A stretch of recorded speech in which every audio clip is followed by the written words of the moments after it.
Hello everyone, this is Iron Mark 3, and today I thought I'd start a new Let's Play on From the Depths. It's been quite a while since I played this one, to be honest, but of late I have been getting back into it again, and I thought it might be interesting to do this. But to be honest with you, I can't continue my last save because, well, the version got updated and it got wiped. So yeah, there is that. That was a thing. But I've got some ideas for this, which I think will make it a bit more interesting. And I'm going to just see how it goes. Might change the rules on the fly. Now, difficulty modifier. I'll leave that as flat basic, I think. Enemy growth. I think I want to boost that. I'll give him a 25% boost. That'll do. Resource given by destroying enemy. It's at 10%. Let's drop that to 5%. Oh, no experienced players. Down to that. But I will need some. Yeah, let's actually leave that at 5%. No. 4%. I'm experienced. Leave us that. Enemy design difficulty. It doesn't work for all factions, this. So I don't want to ramp this up too far. I think I'll put it at 1.25, maybe? It may seem I'm agonising a bit over all this, so I'll explain that in just a moment. I'll accept that and just start my quest. Now, here we go. On the good old starting fortress of... Starting fortress. Complete with big spinny radar thing. Now, the map's changed since I was last on it, and let's start talking about some of those rules that I was mentioning earlier. Because I could play this as normal, I could play this as big fleets, build everything like I was before, but I don't really want to play it this time round. So what I'm curious about is if a single capital ship could actually survive and conquer this world. So that is what I'm going to be working on. I might leave fortresses behind later, but to start with, I am going to be working with a single capital ship and maybe some subships working around it. But first I've got to get rid of this fortress here. Q. Starting fortress. Completely scrap it. Goodbye to you. Yes. And all of this shall be my starting resources. This ship as well. I don't want this ship either. I need to get my starting capital ship founded.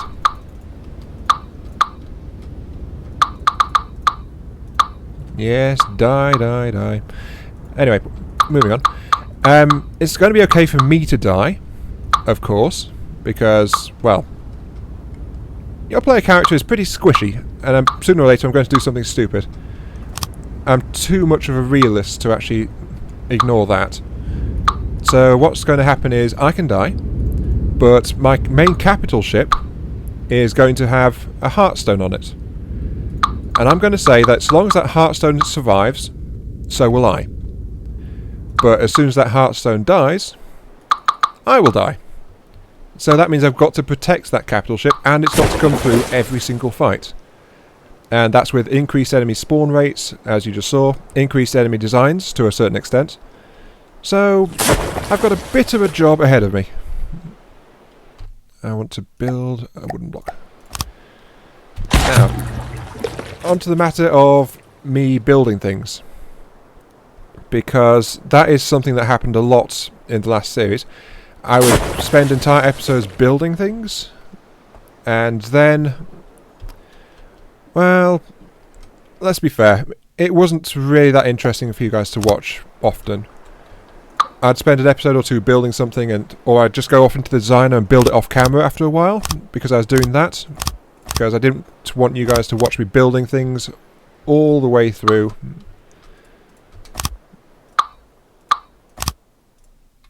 What the heck? Okay, let's wooden block that in. I don't know what's going on. Anyway, yeah. What was I saying? You guys weren't really... I was just having you watch me build the hulls of my vehicles and things like that. So I imagine that wasn't very interesting to watch, wasn't very interesting to listen to. And all I could do really in those was talk about how I was building the thing. Oh, I've just crashed straight into it. Okay. Alright. I'm not even convinced that this is a ship, it's not floating. New object. New vehicle. You will be a ship. Right, so my plan is this. I am going to build a single capital ship, which I will call the Locust. Since I'm not going to be putting down permanent fortifications in this world, that means that my single capital ship has to actually be able to harvest resources massively, and also defend itself, as it's the capital ship, it's the main thing. It's got to survive. And it's got to be built well enough to try and conquer all of the other forces in this world. I was going to call it the Plague Bringer or something like that, but that's why I settled on Locust instead. It's got to go to one of these deposits here. It's got to mine all the resources out of it. And that'll be my main source of income, by the way. And then it has to go off somewhere else and hopefully not die. I'll set you to group 1, actually. So yeah, that's exactly how it's going to be. The main ship is going to do all the work, while the rest of me just tries to keep up with it and not let it get blown to pieces. Seems fair enough, I think.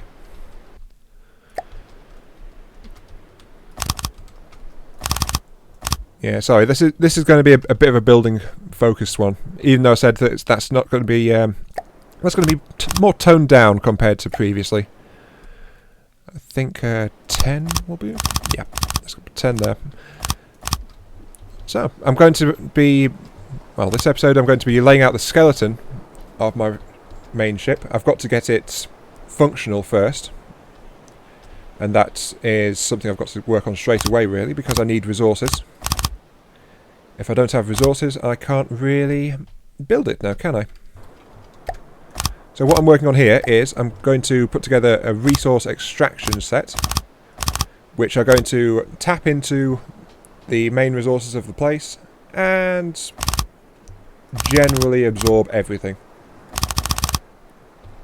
That bit there, those two open bits, is going to be where I'm going to put the resources.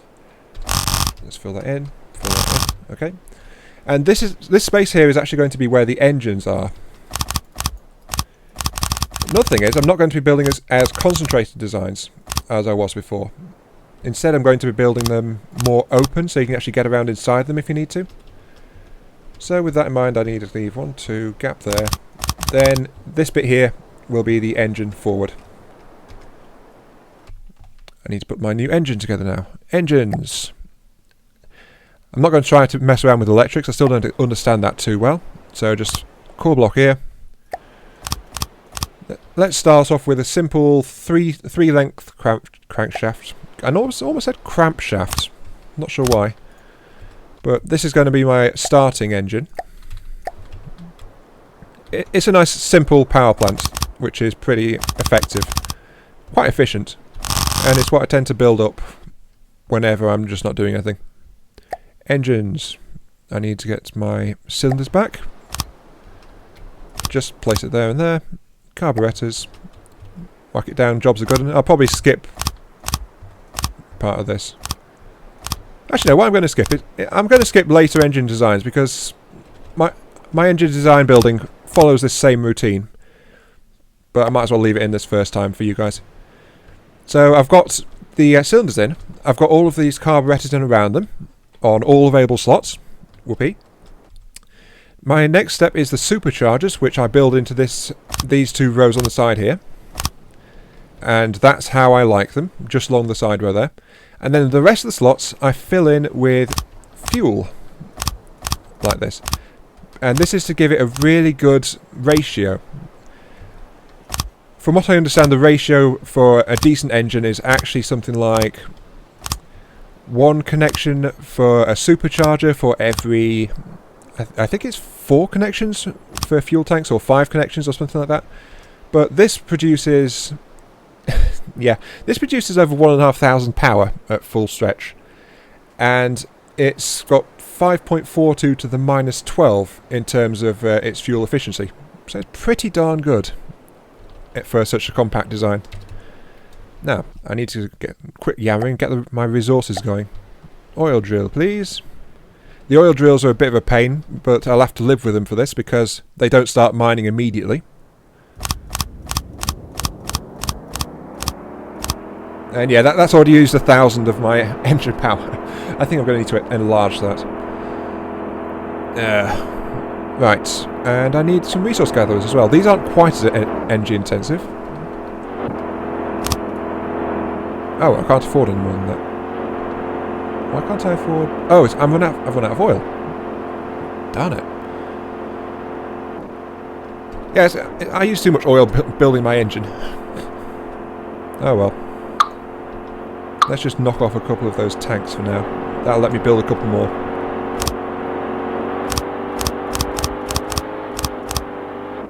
Actually, let me build all of them, just knocking off those tanks. Oops, didn't mean to delete that. This is going to be at the core of my ship, by the way.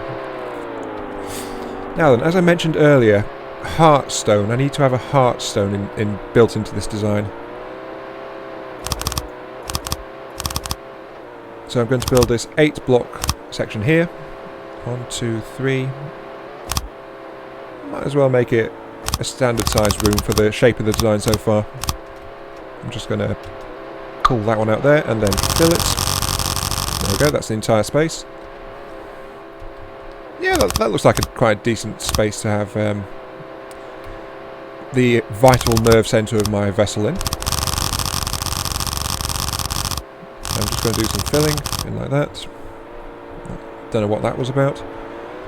And the Heartstone, I need to get this thing built. It's going to be connected by some better blocks, lightweight alloy beams. Thank you.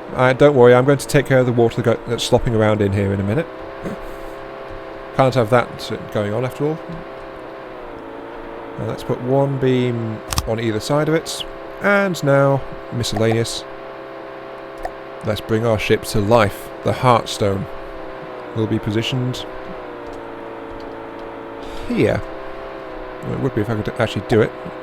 I need some more lightweight alloy blocks. One above it, one below it, and the Heartstone will be in the middle.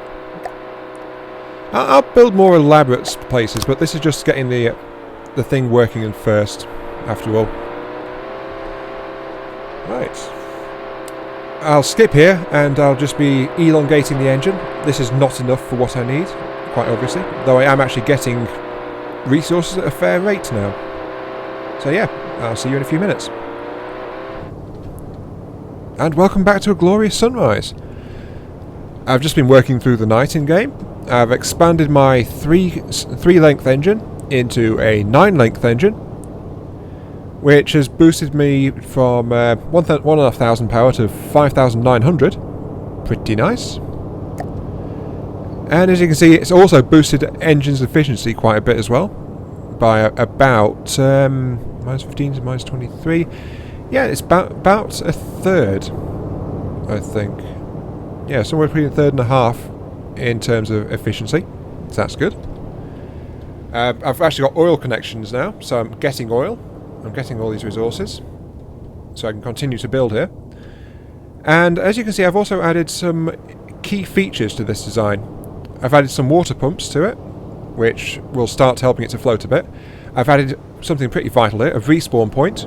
I'll need this if I'm going to rejoin a fight, if my character gets killed. And I've also started adding some lights around the place as well, because I know during the night this game gets pretty dark. And since I want you guys to be able to actually see my ship, since after all it's the main thing, that means I'm going to need to actually light the place up quite a lot. And voila! The job is done. My Heartstone has been sort of sealed off. Just got to do a little bit more here. but that gives it its first layer of actual protection.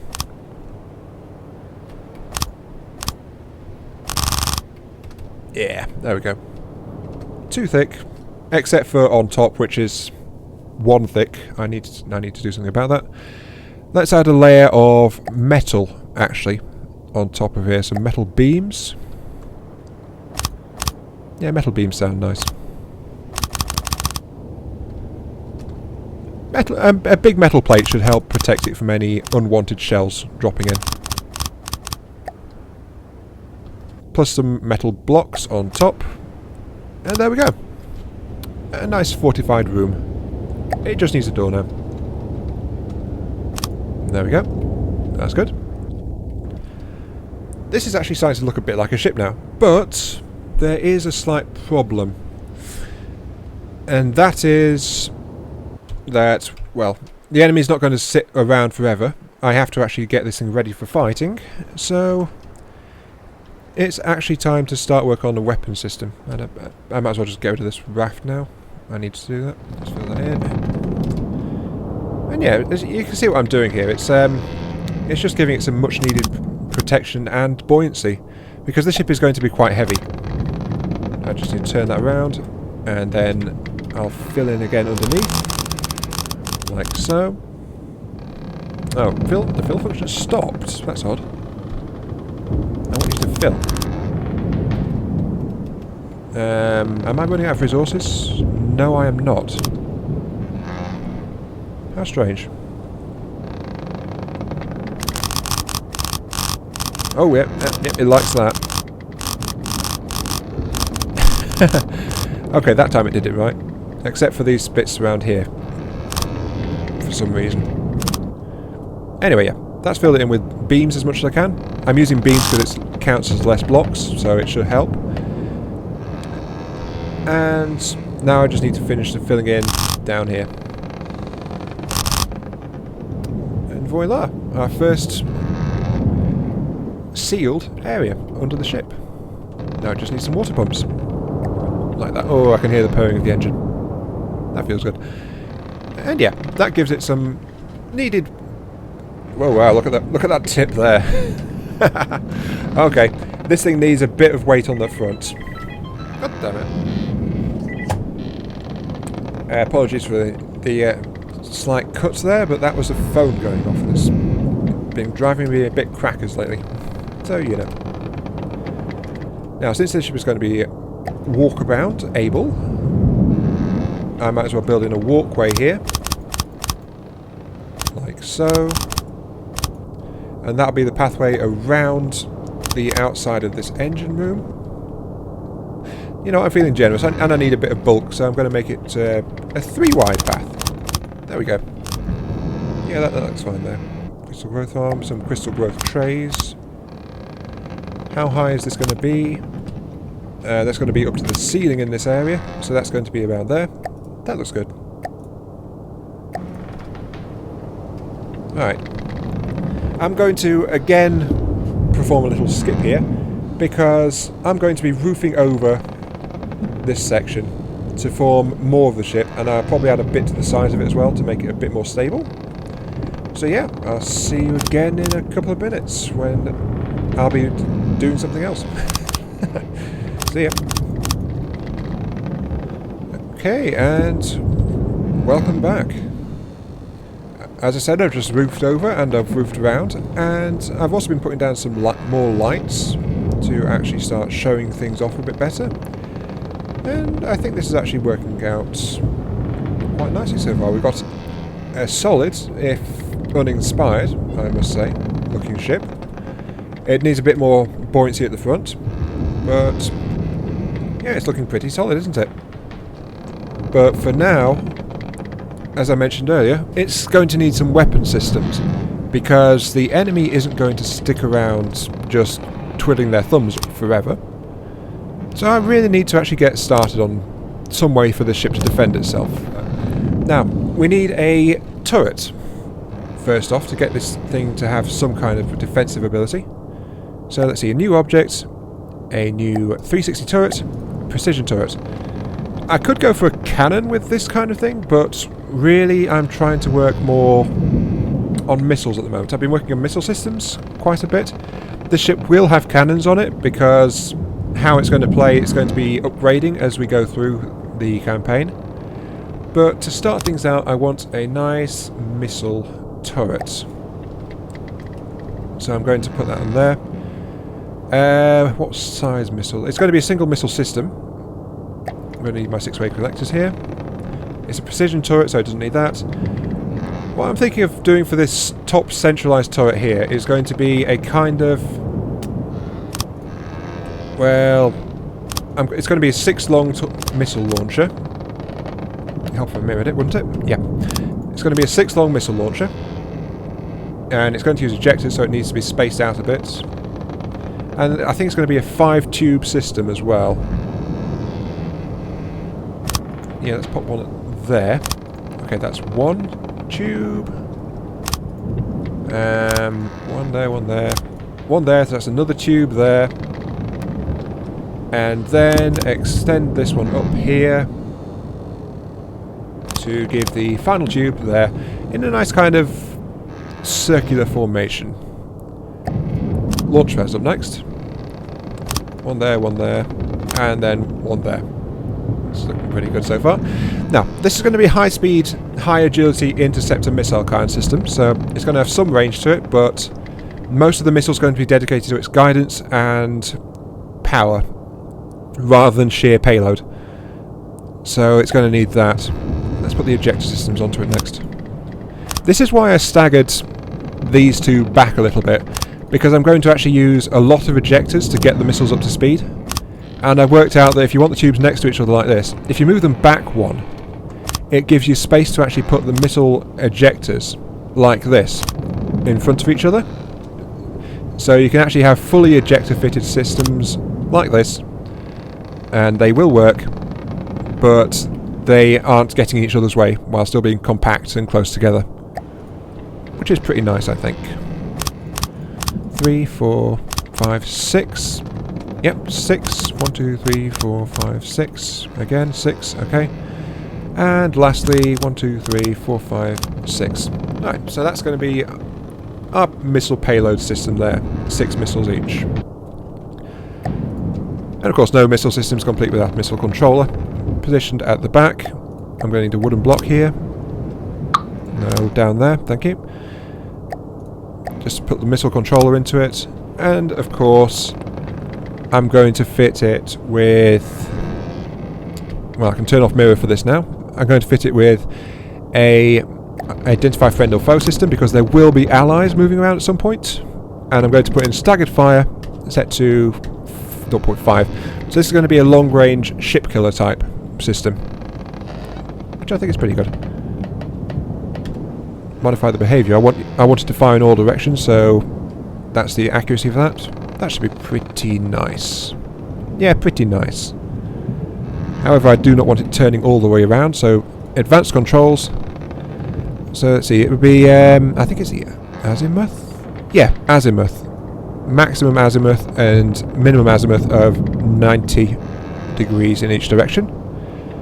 So that should let it do a half turn in each direction and not turn any further than that. It doesn't really need to turn any further than that anyway, but you know. Half turn there, half turn there. It doesn't use any elevation, so it doesn't need that. And marker size, I do not know what a marker size does, so I'm going to leave that as it is. So yeah, forward facing turret, and it can turn 90 degrees either way to fire its payload at them. Now, the missile itself, I'm going to be using some new missile parts. I'm going to be using a variable thruster for its power base. The variable thrusters, pretty strange. They can go from 1000 to maximum. They lose efficiency as you go. So yeah, full 10,000 thrust. They take time to ramp up, so it could be non-stop, but I'm going to set that to 10 seconds. Warheads are going to arm after 0.5 seconds because they've got ejectors on them. They're going to be kicked straight out of the ship really, really quickly. And that's going to be it for the thruster. 1 turn, I think. Yeah, since I've set the turret to fire any time, you'll need a 1 turn to properly turn the missiles as soon as they fire. Now, on the other end, I'm going to put a This is going to be an infrared self-guiding missile, like that. And I'm going to upgrade it with the cameras, like that. And I want them to spread out a bit. So it's going to be particular random blocks. It's going to ignore decoys. It's just going to go randomly. Since it's going to be random, I'm going to install a couple of fragmentation warheads, like so. Fragmentation cones are going to be... One of them is going to be pretty narrow, the one behind. It's going to be a 11 degree cone, so that's going to have some decent penetration. The other ones are going to be pretty mild, really, about a 30 degree penetration, so that'll cause some more collateral damage, maybe, when it hits. Or... you know what? Let's put an explosive warhead in there instead. Just for localized area damage. As soon as I find it, there it is. Yeah. It'll go boom and flick fragments forward to penetrate deeper into an enemy ship. Now then, I want... it wants fins, a lot of fins, as I said, for guidance control. And it wants a couple of fuel tanks there to give it a modest range. Assign it to the missiles of the same length, and there they are. They look pretty nice, don't they? They can certainly do a bit of damage. Now then, since I've actually got a weapon system on, now I actually need to include a magazine for my ship. Switch back so I'm actually building on the ship. Activate that. Now, for magazines, since my resources are limited, I don't really want to rely on ammunition for metal, because so that means ammunition processors are out, or at least shouldn't be used, because metal, I want to hang on to my metal, thank you very much. So I'm going to make some building out of metal. Yeah, I'm talking about saving metal, so I'm about to use metal, so yeah, what are you going to do? But I'm using metal like this because I want to protect my magazines, which are going to hold the ammunition and barrels, which will supply this entire system. And I don't want them to really detonate and cause huge explosions, so, you know, I'm going to sheath them in metal armour. I'm thinking of double thickness, just to protect it all. This is going to be pretty strong passively against enemy attack, but, you know, it's going to have its drawbacks. Right, that's one layer of metal. Let's put on a... well, another key drawback really is the weight of it, isn't it? Another layer of metal, like so.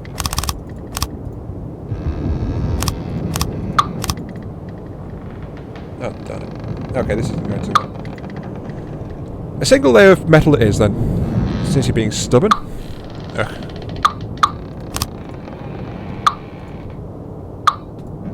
Stop playing around with me, thank you. Yes. Anyway, I need enough barrels to keep those launchers firing. There is that. So I'm going to make a 2 deep system here. Over here. That's 4, 8 metal blocks. These will be 2 deep at the ends here, the metal blocks. It's looking pretty good so far, isn't it? A nice little armed bunker here. Right. 1, 2, 3, 4, 5, 6, 7, 8, 9, 10, 11, 12. 12. Right, I've done some calculation on these weapon systems quite recently. What the heck was that?